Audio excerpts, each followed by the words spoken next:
A show duct taped together by broken promises and hopes and dreams. Recorded in the corner of Wade's dirty bathroom. Get ready for WMVT.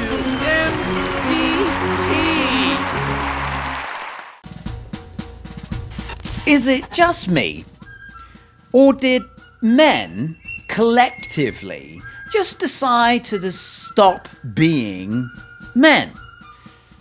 These days, they're either overly sensitive, spineless little bitches with zero backbone, zero accountability, always whining, crying about their feelings, and dodging responsibility like it was radioactive.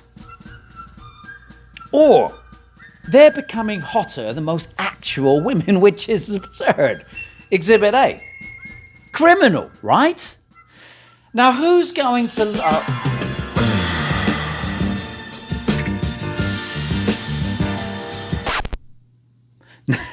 No. Yes. Oh, this is rather nice.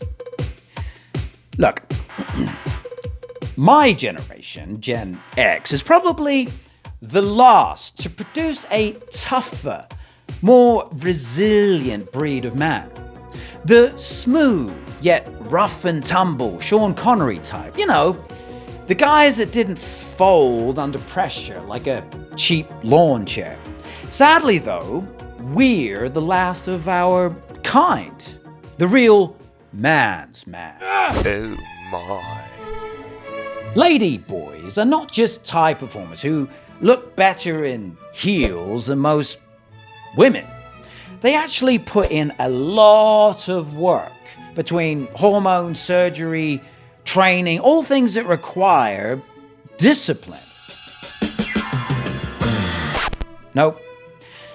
I'm talking about the new Western ladyboys, typically generations millennial through Z, most likely living at home and needing a mommy for food, has zero accountability, cries when someone raises their voice, and a loved one could be even having a heart attack right behind them and be completely oblivious.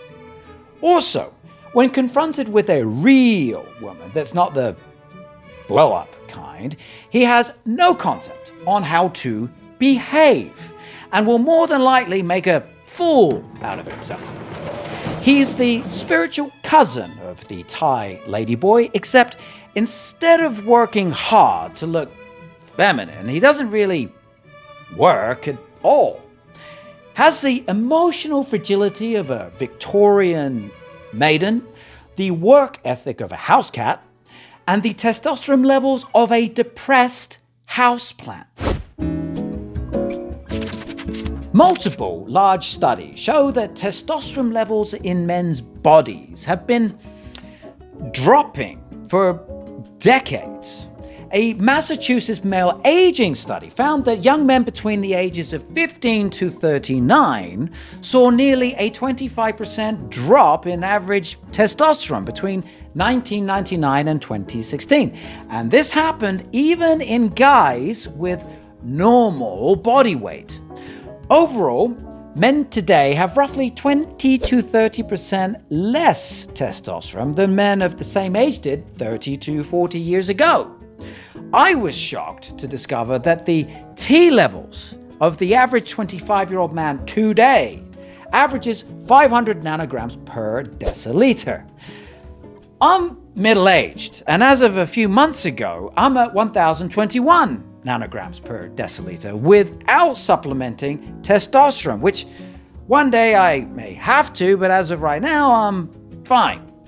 And to be fair, I do go to the gym roughly 3 times a day, 5 days a week with my trainer, Bubbles. Along with this routine, I have a diet that makes chess sound exciting, just ribeye water and eggs, but I do feel the best I've ever felt, so it works for me. But still, an average healthy 25-year-old man should be easily running circles around me, so what is going on? Why is testosterone in men dropping like a stone? The research shows a number of reasons why, and I'm not making any of this up. The rock music men listened to 30-some years ago was kind of like this.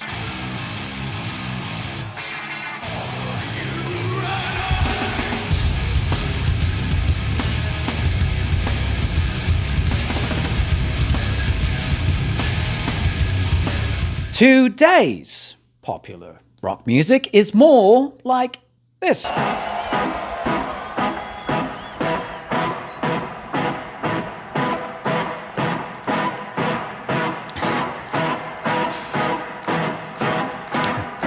Now, before you call bullshit, there's actual science behind this, and it has to do with physical movement. Men aren't as physically active as they once were, like lifting, carrying, headbanging, or just building shit. For example, in just 30 years, men have more than doubled the amount of time spent on their arse gaming, going from about 4 to 5 hours a week to around 10 hours a week. Interestingly though, gym memberships have exploded. More guys have a gym membership than ever before in history.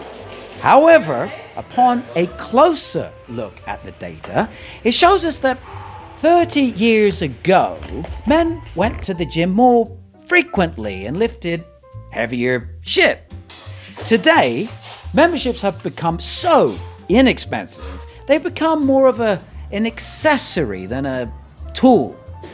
Used once or twice a week for a light little workout, snap a couple of selfies, and then grab an overloaded fruit smoothie to spike the insulin levels to then crash for a little nappy later. Men are also carrying more fat cells due to lack of activity and processed foods that convert testosterone into estrogen. In addition, men are wired for a challenge. Instead, they get participation trophies, safe spaces, and endless dopamine from porn and video games. No risk, no reward, no testosterone. The first recorded ladyboys goes back to the late 13th century, when some Chinese traveler, whose name I can't pronounce, visited Cambodia and wrote about effeminate men dressing and living as women. Now compare that to the Western version. In the 1940s to 60s, men came home from war, built homes with their bare hands, raised families without needing a safe space. In my era, Gen X, we tried to kill ourselves unintentionally all the time, doing all kinds of stupid shit to then hydrate from a dirty garden hose connected to a rusty spigot. The funny part is, our parents let us, which by today's standards would have landed them in jail.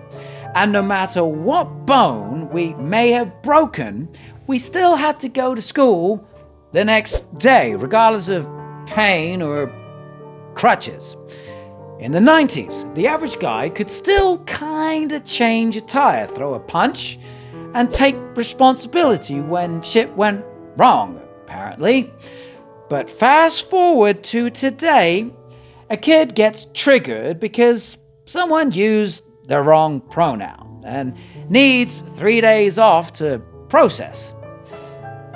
That, folks, is the birth of the modern Western ladyboy.